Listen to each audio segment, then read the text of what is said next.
엄마 안아줘. 소피아가 힘없이 내 옷을 붙잡았어요. 눈을 비비며 날 올려다보는데 뭔가 이상했어요. 그냥 피곤한 걸까? 느낌이 이상했어요. 그날 밤 나는 이상함을 느끼고 CCTV를 확인했어요. 그리고 그 순간 내 심장이 덜컥 내려앉았어요. 화면 속에서 도저히 믿을 수 없는 장면이 펼쳐지고 있었는데요. 과연 그 안에서는 무슨 일이 일어나고 있었던 걸까요? 안녕하세요. 저는 샬럿 에드리안이에요. 뉴욕 맨해튼에서 변호사로 일하고 있고 남편 에드워드와 함께 살고 있어요. 우리는 맞벌이 부부라 사랑하는 딸, 이제 겨우 2살인 소피아를 온전히 돌보기가 어려웠어요. 처음엔 어떻게든 시간을 쪼개서 아이를 돌보려고 했지만 현실적으로 불가능했어요. 새벽부터 밤늦게까지 이어지는 업무, 예측할 수 없는 사건들, 퇴근하고 집에 도착하면 이미 소피아는 꿈나라였어요. 그래서 우리는 임시 베이비시터를 고용해서 아이를 맡기고 있었어요. 하지만 오래 신뢰할 수 있는 사람이 아니었어요. 그저 급한 상황을 넘기기 위해 고용한 사람이었고 언제까지고 맡길 수도 없었어요. 소피아는 매일 엄마, 아빠를 찾으며 칭얼거렸고 저는 그런 아이를 두고 집을 나서는 게 너무 힘들었어요. 이렇게 키우는 게 맞을까? 소피아는 우리를 그리워하며 하루 종일 낯선 사람과 있어야 하는데 그 생각만 하면 가슴이 답답해졌어요. 하지만 우리 가족이 안정적으로 살려면 일을 포기할 수도 없었어요. 결국 신뢰할 수 있는 베이비시터를 구해야 했어요. 이번에는 정말 제대로 된 사람을 찾아야 했어요. 베이비시터를 찾는 과정은 생각보다 어려웠어요. 후기, 추천, 면접까지 수십 명을 검토했지만 믿고 맡길 사람을 찾는 게 쉽지 않았어요. 그때 우리가 선택한 사람이 바로 린 메이화였어요. 그녀는 중국 조선족 출신으로 한국어와 영어를 능숙하게 구사하며 5년 이상의 베이비시터 경력을 보유하고 있다고 했어요. 특히 한국인 베이비시터가 책임감이 강하다는 이야기를 많이 들었던 저는 한국인과 비슷한 문화권의 사람이면 괜찮겠지라고 생각했어요. 첫인상도 나쁘지 않았어요. 깔끔한 옷차림, 조용한 태도, 아이를 좋아한다는 듯한 미소까지. 걱정 마세요. 아이들은 제가 제일 잘 돌봐요. 그녀의 자신감 있는 말에 저는 안심했어요. 그날 밤 저는 소피아를 재운 후 남편과 마주 앉았어요. 이번에는 정말 제대로 된 선택을 한 걸까? 제 머릿속엔 여전히 불안감이 남아 있었어요. 하지만 우리는 믿어보기로 했어요. 이제야 모든 게 해결된 것 같았어요. 완벽한 선택인 줄 알았어요. 하지만 그건 너무 큰 착각이었어요. 처음 며칠 동안은 아무런 문제가 없는 것처럼 보였어요. 메이와는 성실해 보였고 소피아도 무난히 그녀에게 적응하는 듯 했어요. 하지만 시간이 지나면서 이상한 점들이 하나둘씩 눈에 띄기 시작했어요. 처음엔 아주 사소한 것들이었어요. 소피아가 옷을 자꾸 더럽혀도 갈아입히지 않고 그대로 놔두는 경우가 많았어요. 먹다 남은 음식이 다시 식탁에 올라오는 듯한 느낌이 들었어요. 냉장고를 열어보면 전날 먹다 남긴 음식이 그대로 있었어요. 집안에서 이상한 냄새가 나기 시작했어요. 처음엔 그냥 바쁜 날도 있겠지 하고 넘겼어요. 하지만 며칠 지나자 더 이상 무시할 수 없는 일이 벌어졌어요. 어느 날부터인가 소피아가 점점 기운이 없어 보이기 시작했어요. 아침마다 눈을 비비는 게 아니라 저를 붙잡고 칭얼거리면서 안아달라고 보채는 일이 많아졌어요. 평소보다 더 의존적인 모습이었어요. 처음엔 단순한 피로라고 생각했어요. 하지만 시간이 갈수록 아이가 자꾸 배를 움켜쥐고 울었어요. 저는 점점 불안해졌어요. 혹시 감기 걸린 건가? 아니면 소화 문제가 있는 걸까? 병원에 데려가 봤지만 의사는 특별한 이상이 없다고 했어요. 그럼 대체 왜 이러지? 이상함을 느끼고 다시 집안을 살펴보기 시작했어요. 그러던 어느 날 소피아의 다리에 커다란 멍이 생긴 걸 발견했어요. 제 가슴이 철렁 내려앉았어요. 이거 어떻게 된 거죠? 저는 당장 메이화를 불렀어요.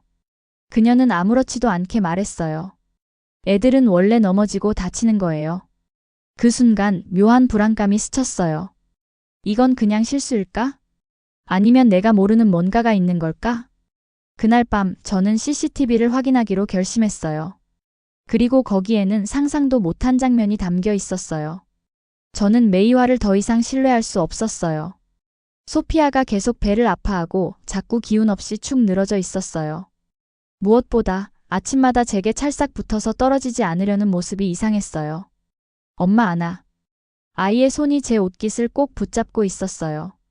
평소엔 밝게 웃으며 놀이터에 가자고 했던 아이가 요즘은 저를 떠나지 않으려고 했어요. 이건 그냥 컨디션 문제일까? 아니면 뭔가 다른 이유가 있는 걸까? 그날 밤 저는 메이와가 없는 사이 CCTV 영상을 확인하기 시작했어요.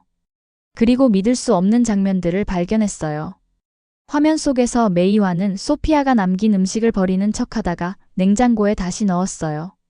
그 다음 날 같은 음식을 데워서 다시 소피아에게 주고 있었어요.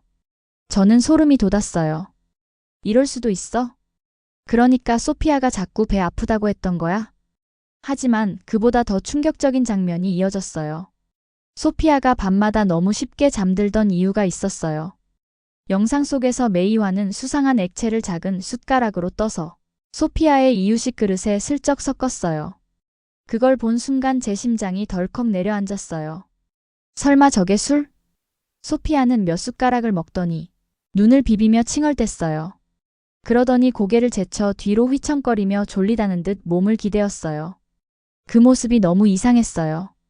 이세 아이는 낮잠이 필요하긴 해도 이렇게 갑자기 힘을 못 쓰고 픽 쓰러지진 않아요. 이게 진짜야? 손이 덜덜 떨렸어요. 메이와가 매일같이 소피아의 음식에 술을 타고 있었다는 사실이 믿어지지 않았어요. 그동안 제가 찾지 못했던 화장품과 장신구들이 있었어요.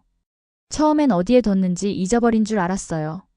하지만 CCTV를 다시 돌려보니 메이와가 서랍을 열고 물건을 하나씩 가방에 넣고 있었어요. 그녀는 조심스러워 보이지도 않았어요. 마치 자기 물건을 챙기듯이 너무도 자연스럽게. 대체 이 여자는 뭐야? 소피아를 돌보라고 맡겼더니 아이를 학대하고 몰래 우리 물건까지 가져가고 있었어요. 그때부터 저는 이 여자가 더 무서워졌어요. 하지만 이게 끝이 아니었어요. 남편이 혼자 집에 있는 날, 메이와는 일부러 가까이 다가가 의미심장한 말을 건넸어요. 농담을 하는 듯 하면서도 불필요하게 손을 스치거나 집안에서 남편과 단둘이 있는 시간을 늘리려 했어요. CCTV 속에서 남편은 무심히 거리를 두었지만 메이와의 행동은 너무도 의도적이었어요. 이건 단순한 도둑질이 아니야.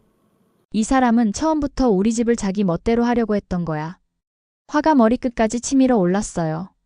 더 이상 가만히 있을 수 없었어요. 저는 더 이상 참을 수 없었어요. 이제는 결단을 내려야 했어요. 바로 메이와를 불렀어요. 메이와 씨, 잠깐 이야기 좀 해요.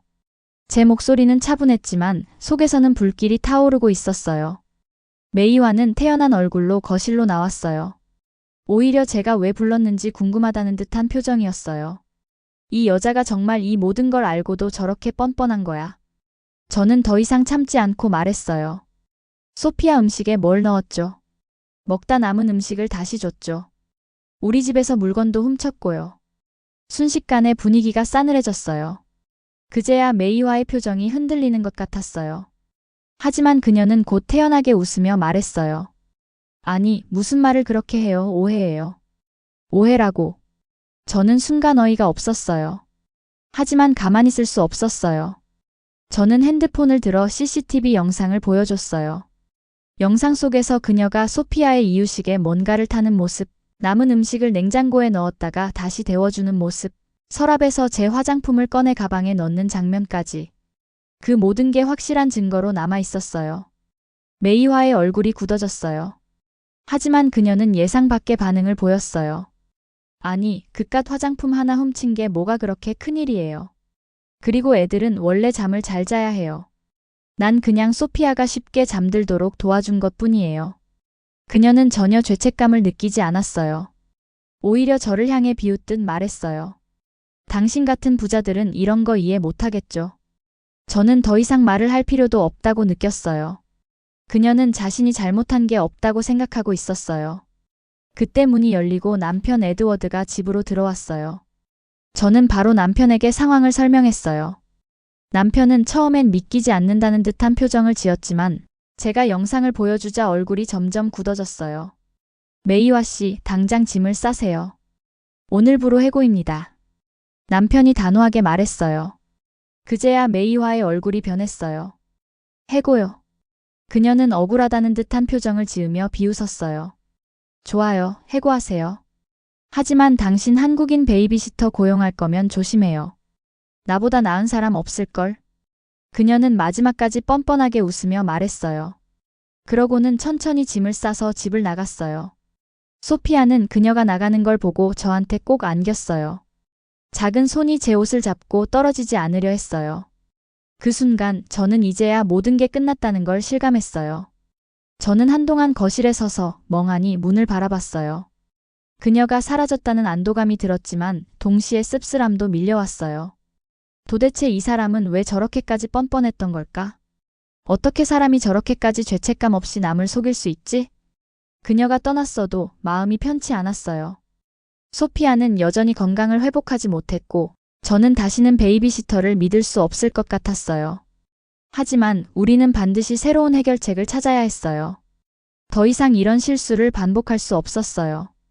이번에는 정말 믿을 만한 사람을 찾아야 해. 그렇게 저는 새로운 선택을 준비하기 시작했어요. 메이화가 떠난 후 집안은 한동안 조용했어요. 하지만 저는 긴장을 풀 수 없었어요. 소피아는 여전히 기운 없이 축 늘어져 있었고 밤에는 한 번씩 깨서 칭얼거리며 저를 찾았어요. 작은 손으로 제 옷자락을 꼭 잡고 다시 잠들 때까지 품에서 떨어지려 하지 않았어요. 이제 대체 어떻게 해야 하지? 베이비시터를 다시 구해야 했어요. 하지만 이번에는 정말 신중해야 했어요. 절대 같은 실수를 반복할 수 없었어요. 남편과 저는 그날 밤 베이비시터를 구하는 사이트를 다시 열었어요. 후기, 경력, 학력, 모든 걸 확인하면서 한 명 한 명 면밀히 살펴봤어요. 하지만 마음에 드는 사람을 찾기가 쉽지 않았어요. 어떤 사람은 경력이 부족했고, 어떤 사람은 후기에서 무책임하다, 아이를 방치한다 같은 말들이 달려 있었어요. 대체 누구를 믿어야 하지? 그러던 중 박혜진이라는 이름이 눈에 띄었어요. 한국에서 유치원 교사로 10년 동안 일한 경험이 있었고 몇 년 전 미국으로 이주한 후 베이비시터로 활동하고 있다고 했어요. 이 사람이라면 믿을 수 있을까? 저는 몇 번을 망설였어요. 메이화에게 당한 기억이 너무 강해서 한국계 베이비시터를 또 고용하는 게 맞을까 걱정이 됐어요. 하지만 남편은 달랐어요. 한번 만나나 보자, 직접 이야기해보면 느낌이 올 거야.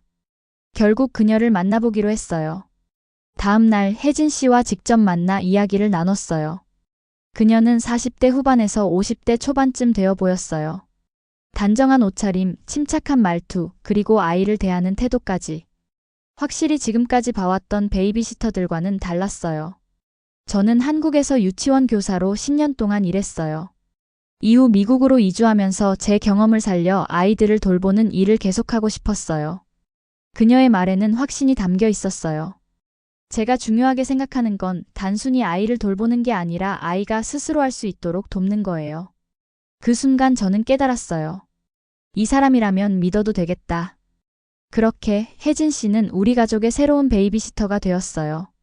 처음 며칠 동안 저는 한 발짝 물러서서 지켜봤어요. 혹시라도 이상한 점이 있으면 바로 알아차릴 수 있도록요. 하지만 혜진 씨는 단 한 번도 저를 실망시키지 않았어요. 소피아와 눈을 맞추고 부드럽게 말을 걸었어요. 처음엔 낯설어 하던 소피아도 혜진 씨의 따뜻한 태도에 점점 마음을 열기 시작했어요. 소피아의 식습관부터 달라졌어요. 혜진 씨는 매일 아침 미역국, 된장국, 부드러운 밥과 반찬을 직접 만들어 주었어요. 소피아는 처음엔 낯설어했지만 혜진 씨가 천천히 익숙해질 수 있도록 도와주었어요. 처음엔 조금씩이라도 괜찮아요. 아이들은 음식의 냄새와 질감에 익숙해지면 자연스럽게 받아들여요. 정말 신기하게도 처음엔 숟가락을 입에 대지도 않던 소피아가 며칠 후에는 냠냠하며 입을 벌리기 시작했어요. 혜진 씨는 소피아에게 말을 걸며 천천히 먹이면서도 억지로 먹이지 않았어요. 스스로 먹을 수 있을 때까지 기다려주는 것도 중요해요. 저는 놀라웠어요. 메이화는 빨리 먹이려고만 했는데 혜진 씨는 이렇게 다르게 접근하는구나. 교육 방식도 확실히 달랐어요. 혜진 씨는 단순히 소피아를 돌보는 게 아니라 놀이를 통해 자연스럽게 자립심을 키울 수 있도록 유도했어요. 소피아야, 우리 손 씻고 올까? 처음엔 고개를 저으며 도망치던 아이가 며칠 후엔 스스로 손을 내밀어 물을 틀기 시작했어요. 혜진 씨는 무조건 시키는 것이 아니라 항상 이유를 설명해 주었어요. 손을 씻으면 밥이 더 깨끗하게 먹어질 수 있어. 그리고 아픈 세균들이 사라지거든. 이전에는 단순히 명령처럼 들리던 말이 혜진 씨를 통해 소피아에게는 이해할 수 있는 이야기가 되었어요. 소피아는 여전히 서툴렀지만 혜진 씨는 기다려 주었어요. 그녀는 아이가 스스로 하도록 유도하면서도 너무 강요하지 않았어요. 저는 그 모습을 보면서 이게 진짜 교육이구나 라고 느꼈어요. 그러던 어느 날 제가 예상치 못한 순간이 찾아왔어요. 그날은 제가 일 때문에 늦게까지 사무실에 있어야 했어요. 남편도 출장 중이었고 소피아는 혜진 씨와 함께 집에 있었어요. 밤 10시가 넘었을 때 저는 혹시나 하는 마음에 휴대폰으로 CCTV를 확인했어요. 그런데 그 화면 속에는 저를 울컥하게 만드는 장면이 있었어요. 혜진 씨는 소피아 옆에서 함께 누워 있었어요. 소피아가 꿈을 꾸는지 몸을 뒤척이자 그녀는 조용히 등을 쓰다듬어 주었어요. 한참을 그렇게 소피아의 숨소리를 들으며 그녀는 조용히 속삭였어요. 괜찮아. 괜찮아 아기야. 잘 자렴. 그 순간 제 눈에서 눈물이 뚝 떨어졌어요. 처음에는 걱정했어요. 한국식 육아가 우리 가정에 맞을까? 하지만 지금은 확신할 수 있었어요. 이건 단순한 직업이 아니라 진심이구나. 메이화와는 비교할 수도 없었어요. 그녀는 단순히 돈을 벌기 위해 일했다면 혜진 씨는 진짜 소피아를 아끼고 있었어요.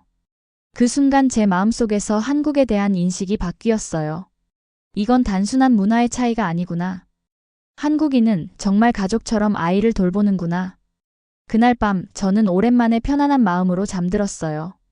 시간이 흐를수록 집안의 분위기는 완전히 달라졌어요. 소피아는 더 이상 아침마다 칭얼대며 저를 찾지 않았고 밥도 잘 먹으며 밝게 웃었어요. 무엇보다 가장 놀라운 변화는 소피아가 스스로 무언가를 하려고 시도한다는 거였어요. 혜진 씨는 단순히 소피아를 돌보는 게 아니라 유치원 교사로서의 경험을 살려 체계적으로 교육하고 있었어요. 소피아야, 밥 먹기 전에 손 씻는 거 기억나지? 우리 인사 먼저 하고 시작하자. 소피아는 처음엔 이해하지 못한 듯 멍하니 그녀를 바라봤어요. 하지만 혜진 씨는 조급해하지 않았어요. 메이화가 있을 때와는 완전히 달랐어요. 그때는 그냥 아이가 울지 않게 하는 게 목적이었다면 혜진 씨는 소피아가 바르게 성장할 수 있도록 돕고 있었어요. 소피아가 밥을 먹다가 작은 손에서 숟가락이 툭 하고 떨어졌어요. 순간 소피아는 움찔하며 혜진 씨를 바라봤어요. 예전 같았으면 울면서 엄마하고 불렀을 텐데 이번에는 조금 달랐어요. 혜진 씨는 조용히 미소를 지으며 말했어요. 괜찮아, 소피아. 자, 여기 새 숟가락이 있어. 그녀는 천천히 새로운 숟가락을 건네며 소피아가 다시 밥을 먹을 수 있도록 도와줬어요. 소피아는 잠시 망설이다가 작은 손으로 숟가락을 잡았어요. 그리고 다시 밥을 한 입 떴어요. 메이화가 있을 때는 이런 일이 없었어요. 항상 아이가 때를 쓰면 다그치고 밀어붙이려고 했어요. 하지만 혜진 씨는 달랐어요. 소피아가 실수해도 다그치지 않았어요. 천천히 그러나 꾸준히 아이가 스스로 하도록 도와줬어요. 그게 바로 혜진 씨의 방식이었어요. 그리고 그게 바로 한국식 육아의 힘이었어요. 다음 날 아침 소피아는 환하게 웃으며 저에게 달려왔어요. 저는 소피아를 꼭 안아주었어요. 그 순간 저는 확신했어요. 이제야 진짜 제대로 된 선택을 했구나. 이제 저는 한국식 육아가 단순한 방식이 아니라 사랑과 정성이 담긴 교육이라는 걸 알게 되었어요. 그리고 저도 배웠어요. 아이를 키운다는 건 단순히 먹이고 재우는 것이 아니라 스스로 자랄 수 있도록 옆에서 도와주는 거라는 걸요. 혜진 씨를 만나지 않았더라면 이 사실을 깨닫지 못했을지도 몰라요. 이제 저는 한국식 육아가 그저 방법이 아니라 사랑을 실천하는 과정이라는 걸 알게 되었어요. 이 이야기를 들으며 문득 이런 생각이 들었어요. 부모란 아이를 위해 끊임없이 고민하고 때로는 실수도 하며 배워가는 존재라는 것. 샬럿과 에드워드는 완벽한 부모가 아니었어요. 하지만 중요한 건 그들은 언제나 아이를 위해 더 나은 길을 찾으려 노력했다는 거죠. 그 진심이 있었기에 결국 소피아에게 따뜻한 손길을 찾아줄 수 있었어요. 우리도 살아가면서 수많은 선택의 순간을 마주하게 됩니다. 어떤 길이 정답인지 알 수 없을 때도 있지만 가장 중요한 건 우리의 선택이 사랑과 책임 위에 있는가 하는 거예요. 독일의 시인 라이너 마리아 릴케는 이렇게 말했어요. 사랑은 서로를 바라보는 것이 아니라 함께 같은 방향을 바라보는 것이다. 부모가 된다는 건 아이와 함께 같은 방향을 바라보는 것.